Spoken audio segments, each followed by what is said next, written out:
El encuentro de Jesús con los saduceos, que vemos en Lucas capítulo 20, versículos del 27 al 38, es un enfrentamiento entre la lógica de la muerte y la verdad de la vida.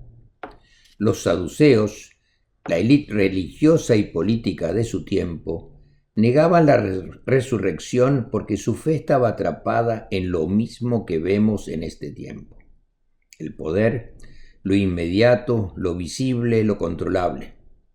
Su influencia era enorme, aunque su número era pequeño. Eran familias ricas, poderosas, cercanas al templo y al poder romano.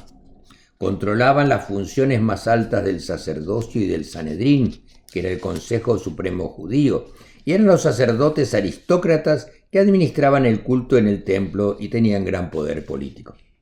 Su horizonte terminaba donde terminaba su propio interés. Intentaron atrapar a Jesús con una trampa basándose en una interpretación rebuscada de las leyes sobre el matrimonio, tratando de establecer la vida eterna dentro de su interpretación limitada de las leyes. Pero Jesús responde con una verdad que desarma toda lógica humana y abre el horizonte de la fe cuando nos dice: Dios no es Dios de los muertos, sino de los vivos, pues para Él todos viven. Esto nos lo dice en Lucas 20:38.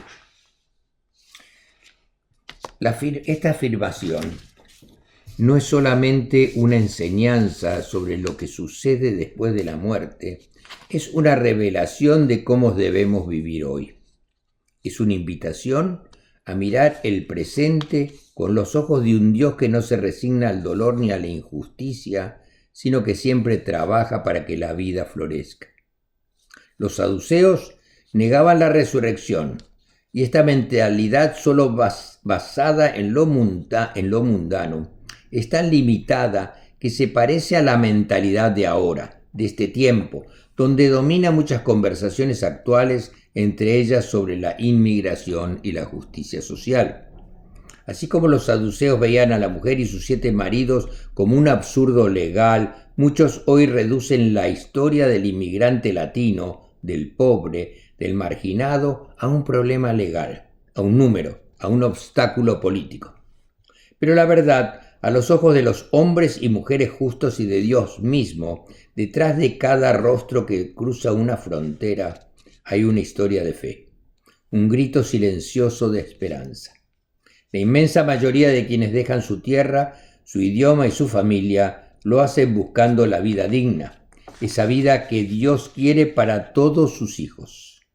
Escapan de lugares marcados por la muerte de oportunidades, la muerte causada por la violencia, la muerte que trae la corrupción, y sin embargo se arriesgan y empiezan su éxodo.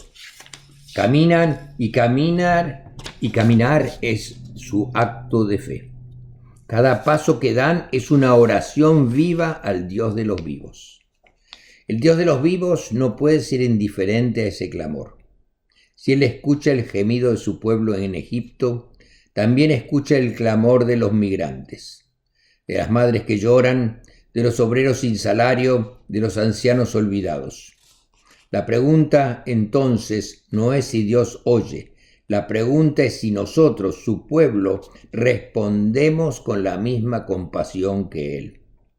Jesús revela que los hijos del siglo venidero son aquellos que ya viven ahora de manera distinta, que no se dejan dominar por la lógica de la muerte ni por el miedo, sino que encarnan la vida nueva del reino.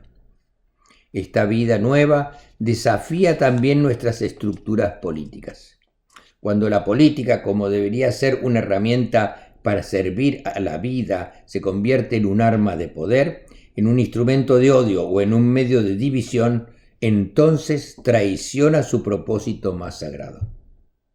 El reciente cierre del gobierno, usado como táctica partidista, es un ejemplo doloroso de cómo la lógica de la muerte puede infiltrarse en la sociedad. Cuando los líderes anteponen sus partidos y sus ambiciones al bienestar del pueblo, causan un daño que va más allá de la economía, hieren la esperanza de un pueblo y paralizan el alma de la nación. Pero el Dios de los vivos no abandona a sus hijos en medio de estas luchas humanas. Su espíritu sigue soplando sobre los daños que están causando y al mismo tiempo despertando corazones valientes que creen que otro modo de vivir es posible. En cada comunidad que se une para compartir alimentos, en cada iglesia que abre sus puertas al necesitado, en cada persona que dice sí a la justicia y no al miedo, Dios sigue actuando.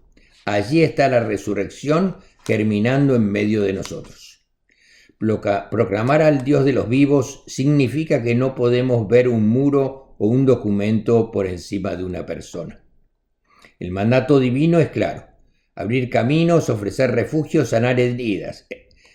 Y al hacerlo, no solamente se hace esto por compasión, sino con convicción, porque Dios mismo camina con los que buscan vida. Apoyar políticas que reconozcan la dignidad del inmigrante, del trabajador, del pobre, no es solamente un gesto humanitario, es un acto de fe. Es declarar con palabras y acciones que creemos en el Dios que da vida donde otros solamente ven muerte. La fe no nos permite la indiferencia, nos obliga a esperar, incluso cuando el horizonte parece cerrado. Nos invita a trabajar por un mundo donde cada ser humano pueda experimentar la plenitud de la vida que Dios promete. La política del reino de Dios, esa que estamos llamados a construir, es la política de la vida, donde la justicia, la paz y la dignidad no sean privilegios, sino derechos universales. Dios es el Dios de los vivos. Para Él, el niño que huye de la violencia, el obrero sin salario y la mujer que sueña con un futuro digno, todos viven. Y si para Él todos viven, entonces no hay causa perdida, no hay herida que Él no pueda sanar, no hay noche que no tenga amanecer.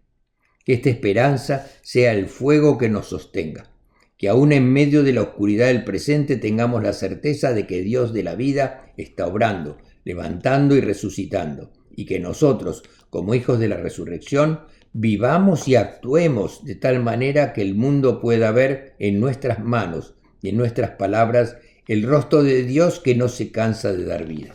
Amén. Que tengan una buena semana y que Dios los bendiga.